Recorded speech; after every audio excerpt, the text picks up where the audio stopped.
Okay, good morning, everyone. I hope you're all doing well.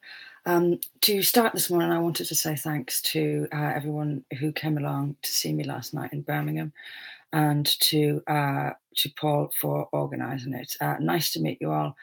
Thanks again. Lovely evening.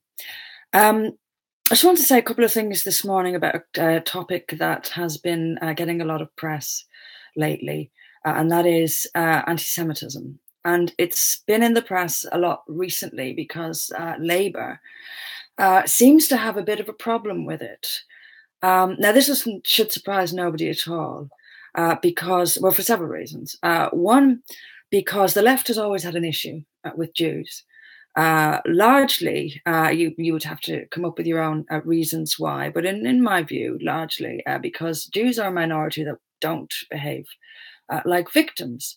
Generally successful economically. I mean, Israel is a huge scientific, economic, technological success. So this one reason, but the other one is the size of the Jewish population. In the UK, it's tiny. It's tiny. I was talking about 100,000 people, the majority of whom live in London, which, electorally speaking, Labour doesn't have to care about. Because it's got London pretty much sewn up as it is. So the electoral impact of anti-Semitism doesn't bother the Labour Party. But the final reason why it is why the Labour Party is so happy to pick on Jews at this time is, of course, because it is so keen on the Muslim vote. And Muslims are becoming more and more dominant in the Labour Party. We're taking new positions.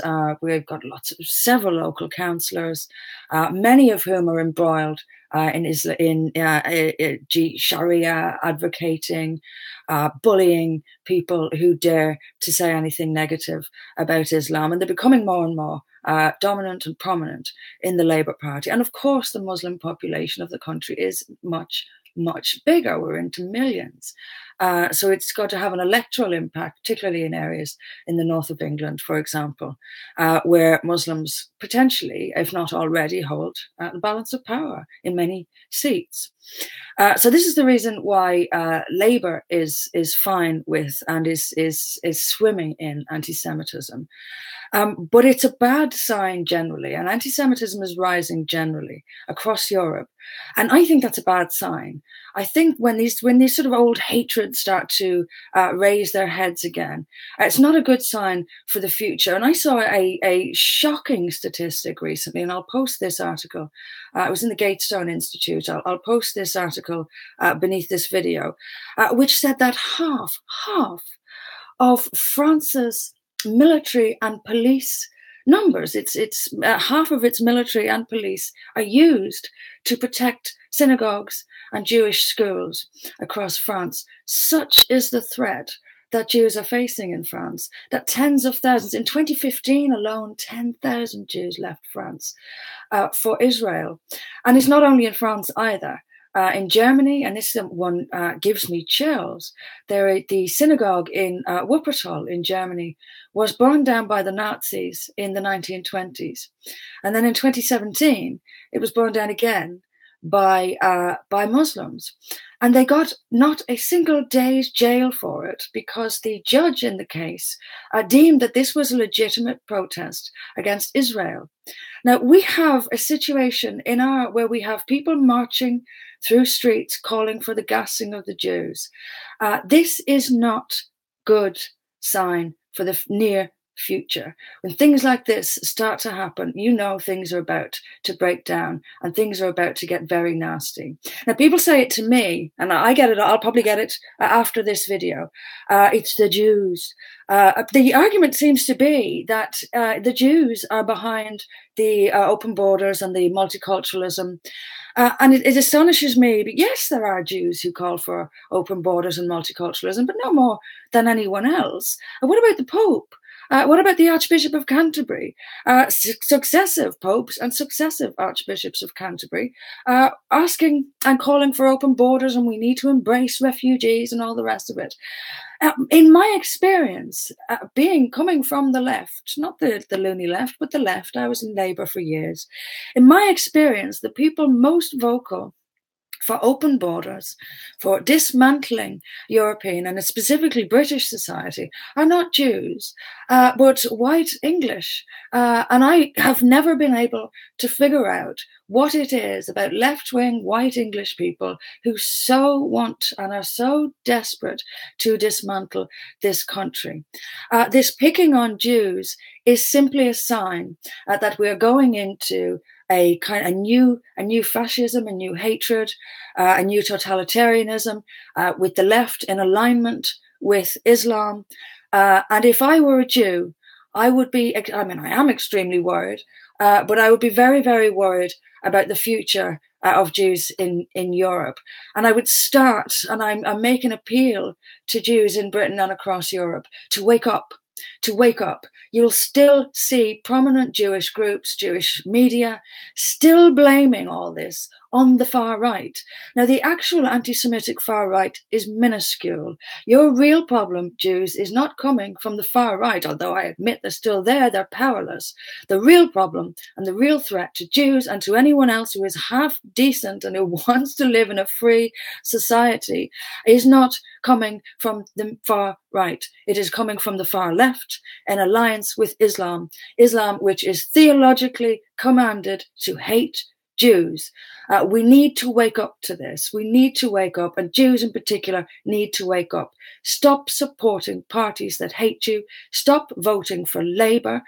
Stop propping up a religion which in its own scriptures calls for your annihilation.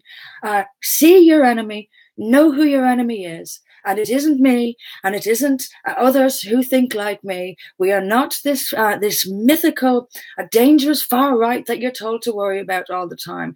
You're looking away from your real enemy and missing the real threat that you face. So I would welcome alert, open-minded, awoken Jews to come along to a party that will defend your rights and defend you against this increasingly powerful religion, which poses an enormous threat to you.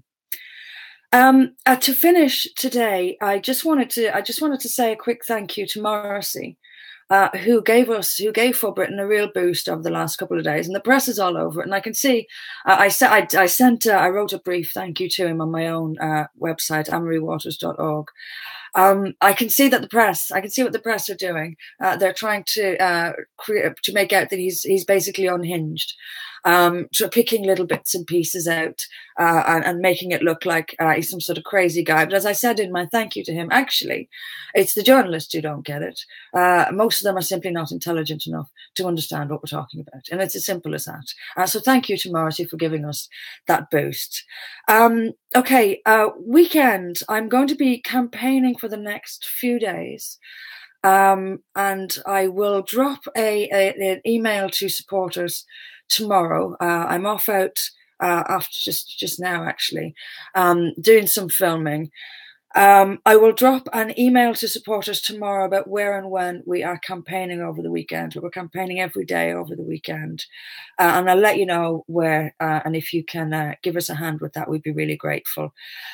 Slightly less busy next week. I am here all week, which is nice. So I'll catch up on a few things.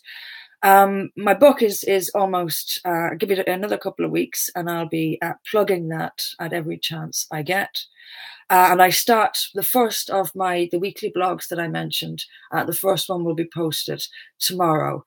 And that is, I'm going to do a 10-week session of blogs about going into greater detail about our 10-point plan, For Britain's 10-point plan. Okay, that's it for me for the moment. I shall be back on Monday. And as I say, I'll be here all week.